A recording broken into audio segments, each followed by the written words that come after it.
नमस्कार, मैं हूं मनोज टिब्बेवाला आकाश।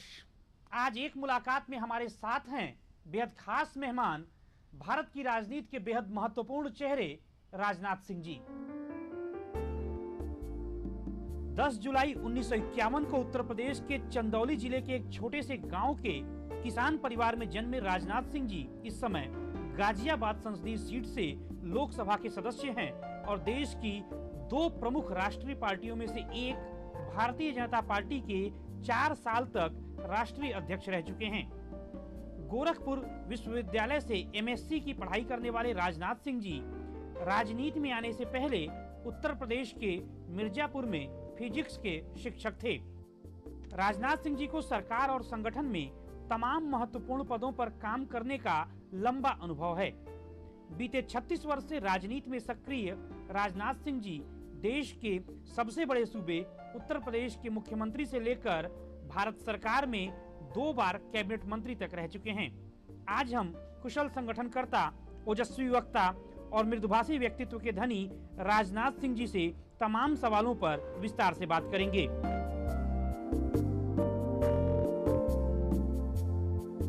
राजनाथ सिंह जी, आपका स्वागत है दूरदर्शन की इस खास पड़ताल एक मुलाकात में। बहुत बहुत धन्यवाद। गोरखपुर विश्वविद्यालय से पढ़ाई पूरी करने के बाद आप शिक्षक बन गए थे, फिर राजनीति की तरफ रुख करने की वजह क्या रही?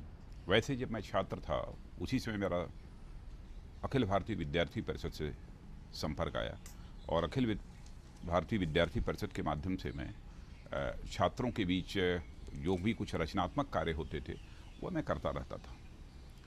और वैसे तो जिस समय मैंने एमएससी की परीक्षा पास की थी उसके बाद तो किसी प्रशासनिक सेवा में जाने की ही संभावना थी और उसी की मैं तैयारी भी कर रहा था। लेकिन इसी बीच राष्ट्रीय स्वयंसेवक संघ से मेरा संपर्क आया और उसकी जो दार्शनिक अवधारणा है, उसकी जो विचारधारा है, उससे मैं प्रभावित हुआ और फिर संघ में भी प्रत्यक्ष रूप से मैं काम करने लगा। उसके बाद कुछ समय के बाद भारतीय जनसंघ की सदस्यता हमने स्वीकार की और वहीं से हमारे राजनीतिक जीवन का सिलसिला प्रारंभ हुआ। आपका जन्म उत्तर प्रदेश के एक छोटे से गांव के किसान परिवार में हुआ। बावजूद इसके आपने अपनी कड़ी मेहनत के दम पर राजनीतिक बुलंदियों को छुआ। क्या आपको शुरुआती दिनों में लगता था कि एक न एक दिन आप इतने सफल होंगे? देखिए, सफलता असफलता के आधार पर इसे नहीं आंका जाना चाहिए। मैं यह मानता हूं कि कोई भी व्यक्ति यदि किसी क्षेत्र में भी काम करना चाहता है तो पूरी निष्ठा और लगन के साथ उसे काम करना चाहिए। किस पद पर रहकर वह काम करता है इसका उतना महत्व नहीं होता है जितना महत्व इस बात का होता है कि जिस क्षेत्र में वह काम कर रहा है कितनी निष्ठा, कितनी लगन के साथ काम कर रहा है और साथ ही जन सामान्य में अपनी विश्वसनीयता को वह कायम करने में सफल होता है कि नहीं होता है। लेकिन इतने वर्षों तक राजनीतिक क्षेत्र में काम करने के बाद स्वाभाविक रूप से मैं इस नतीजे पर पहुंचा हूं कि ईश्वर की कृपा से आज तक मेरे ऊपर कोई भ्रष्टाचार अथवा अन्य विश्वसनीयता के संकट का ये कोई आरोप नहीं लगा है। यह जो कुछ भी हुआ है इसे मैं दैवी कृपा से ही मानता हूँ। कुछ ही महीने बाद आपके गृह राज्य उत्तर प्रदेश में विधानसभा के चुनाव होने जा रहे हैं और आप जन स्वाभिमान यात्रा पर जा रहे हैं। इस यात्रा को निकालने की वजह क्या है? देखिए, वैसे तो मैं इस समय राष्ट्रीय राजनीति में हूँ, लेकिन चूंकि उत्तर प्रदेश का मैं मुख्यमंत्री रह चुका हूँ और उत्तर प्रदेश हमारा गृह राज्य है, स्वाभाविक है कि उत्तर प्रदेश में जब विधानसभा के चुनाव हो रहे हों और मैं ऐसा देख रहा हूं कि विगत 10 वर्षों में उत्तर प्रदेश की हालत बद से बदतर हुई है, चाहे वो समाजवादी पार्टी की वहां सरकार रही हो अथवा बहुजन समाज पार्टी की सरकार रही हो। जन आकांक्षाओं की कसौटी पर वो पूरी तरह से विफल रही है, मैंने खरी नहीं उतरी है। और उत्तर प्रदेश को मैं ऐसा महसूस करता हूँ कि संकट की स्थिति में है। वहाँ पर भ्रष्टाचार चरम पर है, जनजीवन पूरी तरह से भयग्रस्त है। ऐसे समय में उत्तर प्रदेश अपना गृह राज्य होने के कारण मुझे लगा कि हमारी भी एक जिम्मेदारी बनती है कि उत्तर प्रदेश को इस संकट की स्थिति से उबारने के लिए हमें भी अपनी भूमिका का निर्वाह करना चाहिए। इसीलिए उत्तर प्रदेश में मैंने यह फैसला किया है कि मैं लोगों के बीच जाऊंगा और लोगों से अपील करूंगा कि भारतीय जनता पार्टी की सरकार वो उत्तर प्रदेश में बनाएं, क्योंकि उत्तर प्रदेश की जनता ने भाजपा की सरकार के परफॉर्मेंस को भी देखा है, सपा और बसपा की सरकारों के परफॉर्मेंस को भी ठीक तरीके से देखा है। और किसी अदना व्यक्ति से भी यदि पूछा जाएगा तो सहज रूप से इस बात को स्वीकार करेगा कि इन तीनों राजनीतिक पार्टियों की जो सरकारें रही हैं उनमें सबसे बेहतर परफॉर्मेंस यदि किसी राजनीतिक पार्टी की सरकार का रहा है तो वह भारतीय जनता पार्टी की सरकार का रहा है।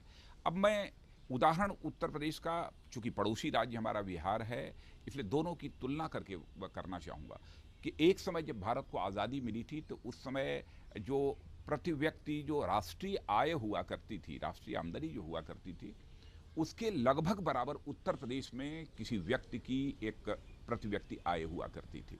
लेकिन आज स्थिति इतनी बदतर हो गई है कि ग्रोथ ऑफ इकोनॉमी, माने जो आर्थिक विकास की दर होती है वो 6% के आसपास उत्तर प्रदेश की रह गई है, और जो हमारा बिहार राज्य इतना पिछड़ा हुआ था, आज उसकी हालत ये हो गई है कि 11% से ऊपर आर्थिक विकास की दर बिहार राज्य की पहुंच गई है। लेकिन ऐन चुनाव के पहले जन स्वाभिमान यात्रा क्यों?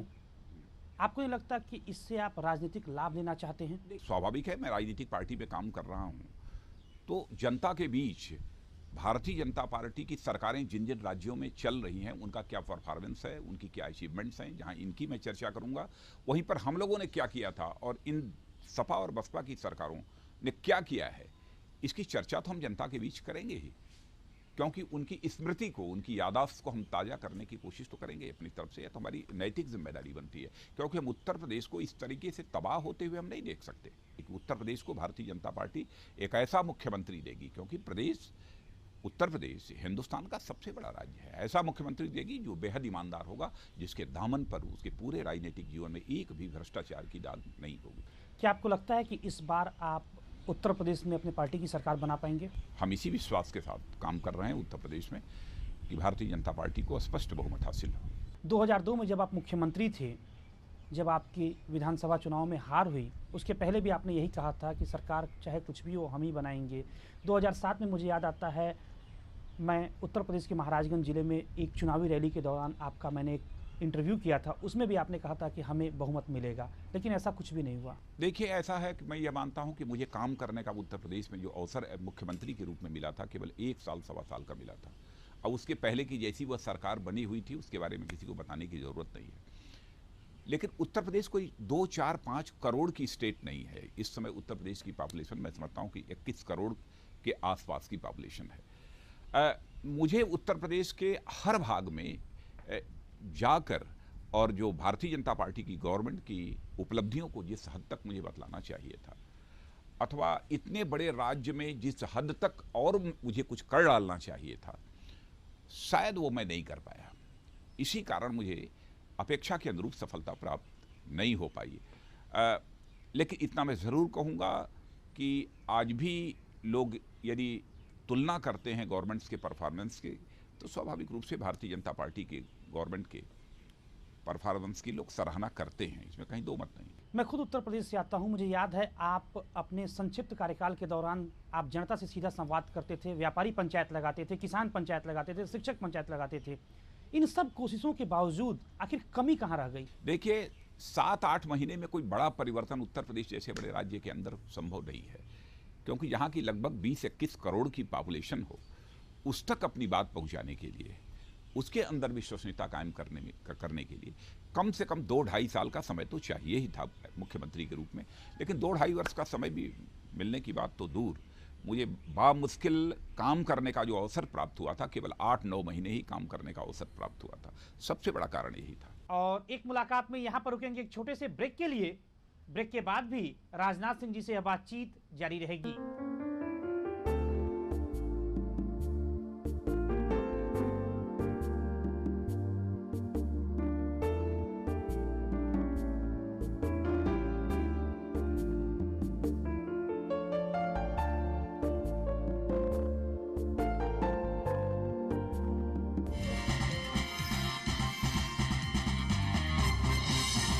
कल की सुर्खियां, आज की होने वाली घटनाएं, देश और दुनिया का हाल, उपलब्धियां जो होंगी बेमिसाल, राजनीति, वाणिज्य, मनोरंजन और खेल की खबरों की समीक्षा। कैसे करें आपके नए दिन की शुरुआत जो आपको रखे स्वस्थ। देखें हमारे साथ नया सवेरा, जब हम बोले भारत और दुनिया को सुप्रभात।